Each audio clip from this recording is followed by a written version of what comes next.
বৌমা বৌমা আমার বাথরুম বেরোতে নিও না, আমি আজকে 2 দিন ধরে কিছু খাই না, খুব ক্ষুধা আমার বাথরুম বেরোতে নিও না। আপনাকে এই খাবার কে খেতে দিয়েছে? কি হলো, চুপ করে আছেন কেন? এই খাবার আপনাকে কে খেতে দিয়েছে আমি কিন্তু জিজ্ঞেস করেছি বাবা। কেউ দেয় নাই বৌমা, কেউ দেয় নাই, আমার খিদা লাগছে তাই আমি আইনে এখানে বসে খাইতেছি। বাবা একটা কথা আপনাকে আমার কয়বার জিজ্ঞেস করতে হবে, কেন লুকাচ্ছেন? আবারও জিজ্ঞেস করছি, কে খেতে দিয়েছে আপনাকে এই খাবার? কি হয়েছে? আরে দেখো না, বাবা পান্তা ভাত খাচ্ছে কাঁচা মরিচ আর পেঁয়াজ দিয়ে, বারবার জিজ্ঞেস করছি এই খাবার কে খেতে দিয়েছে, বাবা কিছুতেই বলছে না। বাবা তুমি পান্তা ভাত কেন খাচ্ছ, আর এখানেই বসে বা কেন খাচ্ছ তুমি?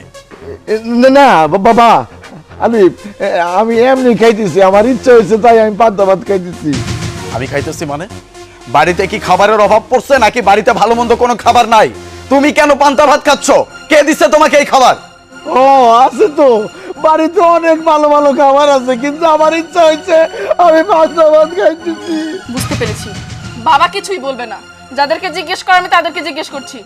মা, মুক্তা কোথায়? তারা তাড়াতাড়ি এদিকে।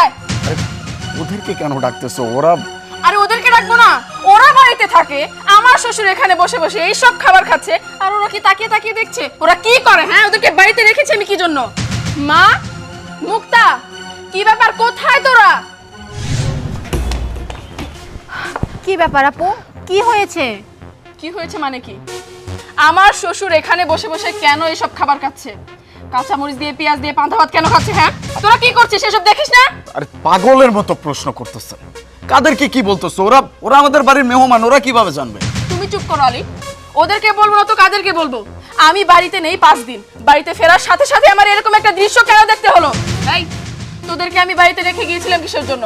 আমার শ্বশুরের টেক কেয়ার করার জন্য, আর এসে কেন আমার এসব দেখতে হচ্ছে? এই খাবার ওনাকে কে দিয়েছে? আসলে আপু আমি তো এই বিষয়ে কিছুই জানি না, আর আমি তো বাসায় ছিলাম না, বাহিরে ছিলাম, আমি কিছু জানি না কে এই খাবার দিয়েছে। ও হ্যাঁ, তুই তো জানবিই না, তুই জানবি কিভাবে? তুই তো সারাদিন বাইরে থাকিস, বন্ধু বান্ধবদেরকে নিয়ে সবসময় পার্টিতে থাকিস, পার্টিতে থাকলে বাড়ির খবর তুই রাখবি কিভাবে? ঠিক আছে, তুই যেহেতু জানিস না, মা তো সবসময় বাড়িতে থাকে, মা নিশ্চয়ই জানবে। মা মা কেন? তুমি চুপ করো আলিফ, মাকে কথা বলতে দাও। মা, সত্যি করে বলো তো, আমার শ্বশুরকে এই খাবার কে দিয়েছে? উনি কেন এই খাবারগুলো খাচ্ছে? আরে আমি কি করে জানবো উনাকে কে পান্তা ভাত কাঁচামরিচ খেতে দিয়েছে? আমি কিছুই জানি না। চুপ করো মা, আর একটাও মিথ্যা কথা বলবে না।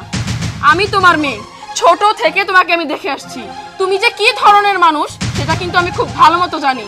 কেন যে এই বাড়িতে এই কাহিনীগুলো হচ্ছে সেটা কিন্তু আমি খুব ভালো মতো বুঝতে পারছি।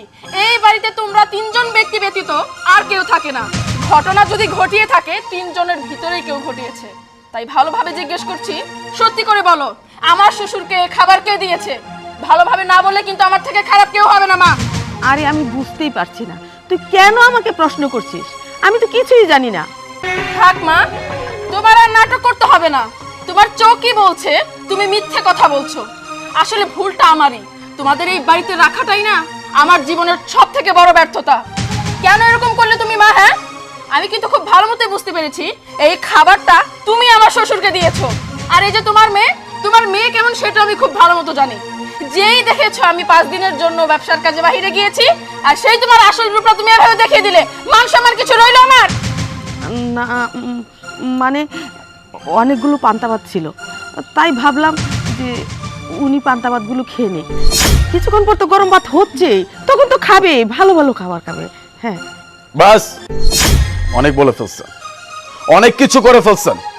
এতক্ষণ পর্যন্ত আপনাদের জন্য আমি ওর বিরুদ্ধে কথা বলতেছিলাম যে আপনারা এরকম কাজ করতে পারবেন না, কিন্তু এখন আমি এটা কি শুনতেছি? হ্যাঁ, এটা কার বাড়ি? কার বাড়িতে থাকতেছেন? কার বাড়িতে খাচ্ছেন? কার টাকায় পড়তেছেন? আর সেই মানুষটার বাবার সাথে এরকম আচরণ করছেন, আপনাদের মনে এতটুকু ভয় লাগে নাই? এই কথাগুলো যদি আমি জানতে পারি আপনাদের সাথে আমি কি করব? উনি আমার পুরো পৃথিবী, আমার পুরো পৃথিবী একদিকে, উনি একদিকে। ওনার জন্য আমি সবকিছু করতে পারি, আর তার সাথে এরকম আচরণ করছেন। আপনাদের সাহস দেখে আমি সত্যি অবাক হয়ে যাচ্ছি। কিভাবে পারছেন? হ্যাঁ, কিভাবে পারছেন? এতটুকু বিবেকবোধ কাজ করে নাই যে কোন মানুষটার সাথে এরকম কাজ করতেছি? নেহাত আপনি আমার শাশুড়ি, নয়তো আজকে এখানে আপনার জায়গায় অন্য কেউ হইলে আমি থাপ্পড় দিয়ে সবগুলো দাঁত ফালাই। আপনাদের সাহস কত বড়, আমার বাবার সাথে এরকম আচরণ করেন আপনারা। আমার বাবাকে পান্তা ভাত খেতে দেন। আমার বাড়িতে খাবারের অভাব নাকি আমার টাকা পয়সার অভাব, নাকি আমার বাড়িতে খাবার রান্না হয় না? সব ভালো খাবার আপনাদের জন্য, আর আমার বাবার জন্য পান্তা ভাত। বল, তোমাকে বিয়ে করার আগে আমার বাবা আমাকে কি বলছিল জানো? একটা গরিব ঘরের মেয়েকে ছেলের বউ করে নিয়ে আসবো, সেই মানুষটা যেন আমার ছেলেকে ভালো রাখতে পারে, আমাকে ভালো রাখতে পারে, এত বড় সহায় সম্পত্তি সবকিছু যেন দেখে রাখতে পারে। সে কিন্তু মেয়েটাকে ভালোই আনছে, কিন্তু সেই মেয়েটার পরিবার যে এরকম সেটা তো আমি জানতাম না। ওই যে কথায় আছে না, কুয়োর ব্যাংকে যদি সাগরে ফেলা হয়, সেই ব্যাংকটা শুধুমাত্র লাফালাফি করতে পারে, আর কিচ্ছু করতে পারে না। কারণ এত বড় সাগরের পানিতে সে কখনো নামে নাই। এগুলো সে বুঝবে কি করে? তোমার মায়ের হয়েছে সেই কাহিনী। আমি এখনো ভালোই ভালোই বলতেছি ওনাকে এখান থেকে চলে যেতে বলো, নয়তো আমার মাথাটা যদি বিগড়ে যায় তাহলে কিন্তু আমিও জানি না যে আমি কি করে ফেলবো। কি হলো, তোমরা এখন এখানে চুপ করে দাঁড়িয়ে আছো কেন? যাও, আমাদের বাড়ি থেকে বের হয়ে যাও। আর কখনো তুমি আমার চোখের সামনে আসবে না। তোমার জন্য এই বাড়িতে আমার মান সম্মান বলতে কিছু রইলো না। খুব শখ করে তোমাকে এই বাড়িতে এনেছিলাম যে আমার বোন আর আমার মা সব সময় সাথে থাকুক, আমার পাশে থাকুক। তোমরা যে কাজ করলে না, মনে থাকবে সারা জীবন। আর কোনো কথা বলতে চাই না, এই বাড়ি থেকে চলে যাও। মেয়ে পরিচয় নিয়ে আমার চোখের সামনে এসো না কখনো। আরে তুই কি পাগল হয়ে গেছিস?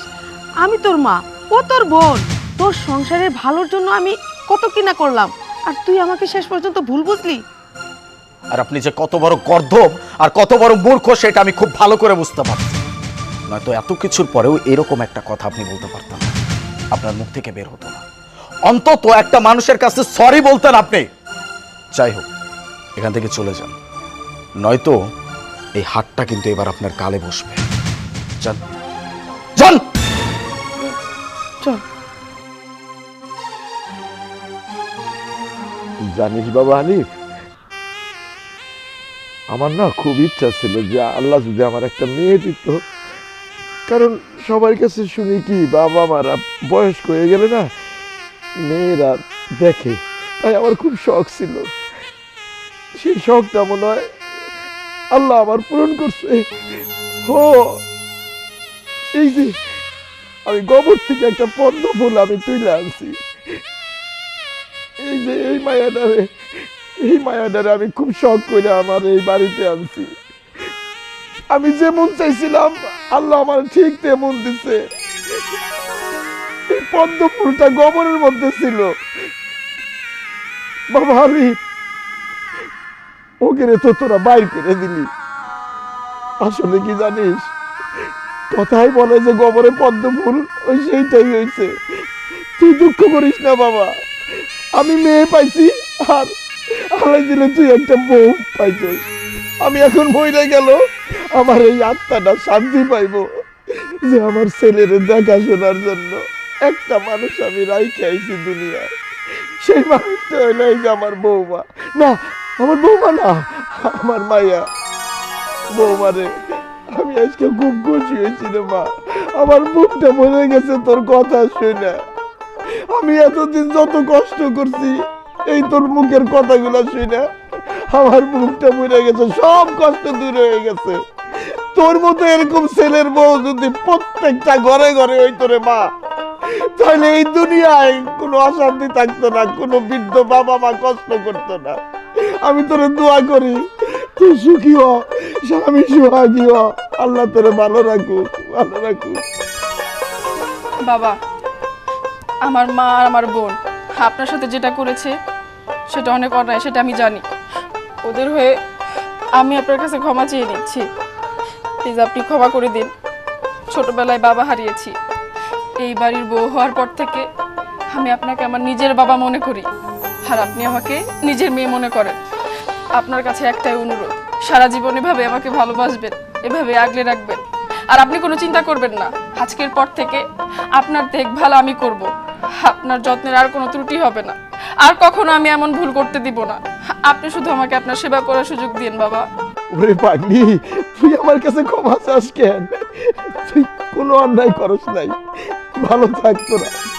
চলুন বাবা, ঘরে চলুন, আপনাকে খাবার দেই। আলিফ চলো।